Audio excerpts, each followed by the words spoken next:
नमस्कार, जय हिंद। हिंदुस्तान की आवाज़ देख रहे हैं आप और मैं हूँ आपके साथ विराट। और इस वक्त मैं मौजूद हूँ एक ऐसे व्यक्ति के साथ, ऐसे व्यक्ति के पास जो कि देश को ही अभी हाल फिलहाल में जो कॉमनवेल्थ गेम हुआ था बर्मिंघम में, वहाँ पे इन्होंने रजत पदक जीता है। और अभी उनसे हम कुछ बातें करेंगे इसको लेकर। सबसे पहले तो स्वागत है आपका हमारे चैनल पे। धन्यवाद सभी का। और ये बताइए कि जब आपने देश के लिए खेला और देश के लिए जीता, कितना ये आपके लिए मायने रखता है? देश के लिए खेलना ही सबसे बड़ा बात है। जी। जीतना तो बात की बात है। पहले अगर आप इंडिया के झंडा के नीचे खेल रहे हैं, पार्टिसिपेट कर रहे हैं, आपका सिलेक्शन हो गया, तो यही बहुत बड़ा बात है। उसके बाद आगे जाके खेलना और मेडल जीतना, ये तो और बड़ा बात है कि ये किसी किसी को नसीब होता है। और मेरे लिए ये बहुत बड़ी बात है इंग्लैंड में मेडल जीतना, क्योंकि मेरे दादाजी स्वतंत्रता सेनानी थे। चलिए, एक स्वतंत्रता सेनानी जिन्होंने पहले अंग्रेज को भगाया और उनका पोता जो अंग्रेज के घर में जाकर उनको पीट कर आया, कह सकते हैं। अच्छा, आप इससे पहले जो है स्टेट के लिए भी गोल्ड मेडल जीत चुके हैं शायद। हाँ हाँ तो हाँ, 10 में एक भी। स्टेट के लिए गोल्ड मेडल जीतना और एक देश के लिए गोल्ड मेडल जीतना, कितना फ़र्क होता है इनमें? हाँ, इसमें बहुत बड़ा फ़र्क होता है, क्योंकि देश के लिए जब आप खेलते हैं, जैसे स्टेट के लिए गोल्ड मेडल जीते, तो वहाँ कोई झंडा नहीं होता है, फ्लैग नहीं होता है। और जब आप देश के लिए कोई पदक जीतते हैं, गोल्ड हो, सिल्वर हो या ब्रॉन्ज, जैसे मैंने रजत पदक जीता, तो वहाँ आपका झंडा ऊपर आता है, वो लहराता है। जी। तो ये बहुत बड़ा मायने रखता है कि आपके कारण आपके देश का झंडा लहराए। हुँ। ये बहुत गर्व की बात है। तो हमको बहुत अच्छा लगा कि आज जैसे फोर्स हैं, आर्मी हैं, सब कोई अपने-अपने तरह से काम करते हैं। वो भी जी, बॉर्डर पे हैं, जी। वो भी देश के लिए की सेवा करते हैं। तो मेरा भी मन था कि हम पिताजी पुलिस में थे, भाई फोर्स में है, तो हम भी किसी तरह देश का सेवा करें। तो जी। ठीक है, नहीं उस तरह से तो खेल के थ्रू ही हम अपने देश का झंडा अगर लहराते हैं तो अच्छा लगा। इसमें पूरे देश के लिए गर्व की बात है।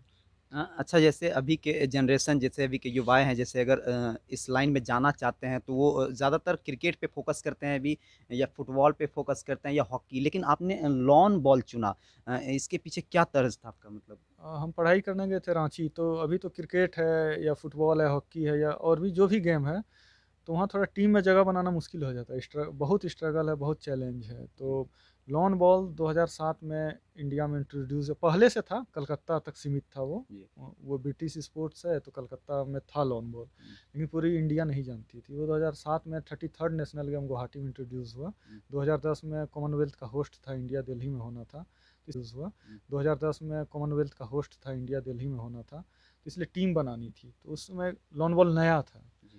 तो नया गेम था, तो इसलिए सोचिए कि अभी यहाँ पे कोई ये फाइट नहीं है, स्ट्रगल, अभी टीम बननी है। जी। तो अगर हम स्टार्टिंग में यहाँ जाएंगे तो थोड़ा दिन हो सकता है इस गेम को कोई नहीं जाने, लेकिन आने वाले दिनों में जानेगा जब ये पुराना हो जाएगा। तो आज आप देख सकते हैं, पहले 2-3 कॉमनवेल्थ खेले कोई नहीं जानता था, जी। लेकिन आज लॉन बॉल को पूरा इंडिया जान रहा है। जी। जो हमारे प्रधानमंत्री हैं वो लॉन बॉल के लिए बोल रहे हैं 10 मिनट जी। अपने भाषण में, तो बहुत बड़ी बात है। जी, आपने जो है ना कि क्षेत्र का, प्रखंड का, हम कह सकते हैं कि पूरे राज्य का, यानी पूरे देश का नाम रोशन कर दिया है कहीं न कहीं रजत पदक पदक जीत के। और जब आप आए तो हमने देखा कि काफ़ी लोग आपको घेरे हुए थे, आपको देखने के लिए, आपकी एक झलक पाने के लिए। तब आप कैसा महसूस कर रहे थे उस समय अपनी जनता को अपने आप पास पाकर? अच्छा लग रहा था। और हम जनता से, अपने जनता से, या जो प्रखंड या जिला के हैं, यही बोलना चाहते हैं, आते थे तो उसी रास्ता से थे हम हमेशा, जी। जाते भी थे। जी। और उस रास्ते में हमको हमको लगता है बहुत आदमी बहुत बार देखा होगा, लेकिन उस दिन ये मेडल था इसलिए कुछ अलग बात था। आते जाते थे तो उसी रास्ता से थे, जी। देखता ही था आदमी। तो यही है कि आप जब कुछ करते हैं हुँ। तो आपका नाम होगा। अ, जैसे आज आपको देखकर कम से कम लाखों युवा जो हैं प्रेरित हुए हैं, लाखों लोग जो इस लाइन में अब जाना चाहते हैं, उनको लगता है कि अगर हमारे देश का लड़का ने कुछ किया तो हम भी जाकर कर सकते हैं। तो उनको कुछ संदेश देना चाहेंगे आप हमारे चैनल के माध्यम से? एकदम जिनको भी ये गेम खेलना है या पसंद है वो जाके खेल सकते हैं। बिहार में इसका ग्राउंड है नहीं, हुँ। लेकिन बिहार में इसकी टीम है। अच्छा। वो रांची में जाके प्रैक्टिस करके और कोई भी चैंपियनशिप में भाग लेती है। मतलब 10 दिन हुआ, 5 दिन के लिए बिहार की टीम जाती है। जी। तो नज़दीक में अगर कोई ग्राउंड है, आप यहाँ से नज़दीक, तो झारखंड है, रांची। जी। तो वहाँ जाइए, वहाँ सर हैं, पाठक सर हैं, वो प्रैक्टिस करने देते हैं सभी को। आप जाके प्रैक्टिस कर सकते हैं। बिहार के आदमी जाके वहाँ प्रैक्टिस करते हैं, फिर चैंपियनशिप या कोई टूर्नामेंट में भाग लेते हैं। कहीं न कहीं कह सकते हैं कि बिहार में कहीं न कहीं हर चीज़ों की कमी है। पहले क्रिकेट भी यहाँ पे क्रिकेट खेलने का उतना नहीं मान्यता प्राप्त था, तो लोग झारखंड जाके खेलते थे, बंगाल जाकर खेलते थे। अब लॉन बॉल के लिए भी उनको झारखंड जाना पड़ेगा। तो बिहार में ये व्यवस्था कब आएगा? आप सरकार से कुछ निवेदन करना चाहें इस चीज़ को लेकर? हम सरकार से निवेदन कि जैसे हम ही हैं, तो हम झारखंड में प्रैक्टिस करके, रांची में प्रैक्टिस करके खेले।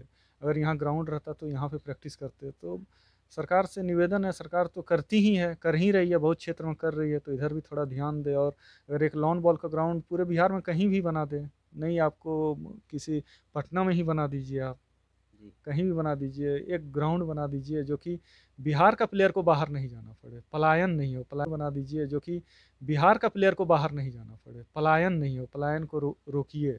यहाँ बिहार में प्रतिभाओं की कमी नहीं है, सिर्फ यहाँ इंफ्रास्ट्रक्चर नहीं है, मैदान नहीं है खेल का। तो सरकार को ये ध्यान देना चाहिए, सरकार करती तो है लेकिन और थोड़ा ध्यान देना चाहिए कि हमारे जो बिहार का जो प्रतिभा है, यहाँ का जो प्लेयर है, वो बाहर नहीं जाए। क्या पहले बिहार के ऐसे होंगे जिन्होंने ये पदक जीता है नहीं, इससे शायद? पहले श्रेयसी सिंह शूटिंग में जीत चुकी है गोल्ड मेडल। 2014 में वो सिल्वर मेडल जीती थी, या 2018 में गोल्ड मेडल जीती है श्रेयसी सिंह। और इस चलिए। बार हमको छुट्टी दिलाने में श्रेयसी सिंह का बहुत बड़ा योगदान था, और उसमें तत्कालीन खेल मंत्री थे डॉक्टर आलोक रंजन। तो एनओसी लेना पड़ता है विदेश जाने के लिए, जी। तो उन लोगों का बहुत योगदान है हमको एनओसी दिलाने में। चलिए, यहाँ से कह सकते हैं कि ज़मीनी स्तर से उठकर इस प्रकार का सफ़र और एक जो है बिहार का लड़का जाके इंग्लैंड से जाके गोल्ड मेडल लेके आ जाता है, ये अपने आप में बहुत बड़ी बात है। आपसे बहुत लोग प्रभावित हुए हैं, बहुत लोग आपसे सीखे हैं और बहुत लोग इस चीज़ में जाना भी चाहते हैं, तो उनके लिए कोई गुड लक। अ, सभी को शुभकामनाएं हैं। जैसा कि हम बोले कि मेहनत कीजिए, और ऐसा नहीं है कि 1, 2, 3, 4, 5 साल मेहनत कर ली और सफलता नहीं मिली तो आप छोड़ दीजिए कि अच्छा 5 साल हम मेहनत कर लिए अब छोड़ देते हैं, ऐसा नहीं। जो चीज़ आप सोच के रखे हैं, जो टारगेट, जो गोल बनाए हैं, उसको निरंतर करते जाइए, आज न कल सफलता मिलेगी। अगर आप 100% दे रहे हैं, ईमानदारी से मेहनत कर रहे हैं, तो सफलता मिलना है। जैसे 12 साल लग गए ये मेडल लाने में हमको, अगर हम 6 साल में छोड़ देते गेम तो नहीं आता कि आज 6 साल खेल लिए, 2 कॉमनवेल्थ खेल लिए, 3 खेल लिए, नहीं आया आप छोड़ देते हैं। तो एक मन में था कि नहीं, एक बार कॉमनवेल्थ में मेडल लाना है, तो सफलता मिलेगी अगर आप लगे रहिएगा तो। और सफलता का कोई शॉर्टकट नहीं होता है, यही हम युवाओं से कहना चाहेंगे कि सफलता का कोई शॉर्टकट नहीं होता है। चलिए, हमारे साथ चंदन कुमार सिंह जी मौजूद थे और इन्होंने अपनी बातों को रखा, किस प्रकार से युवा इनको देखकर जा सकते हैं, संघर्ष कर सकते हैं। सही कहा इन्होंने कि सफलता का कोई शॉर्टकट नहीं है, आप उसको जिस वे में है उस वे में ही चले। हाँ, अपना तरीका ज़रूर बदलें लक्ष्य प्राप्त करने के लिए। तो बहुत बहुत धन्यवाद आपका हमारे चैनल के साथ जुड़ने के लिए। धन्यवाद आपको भी।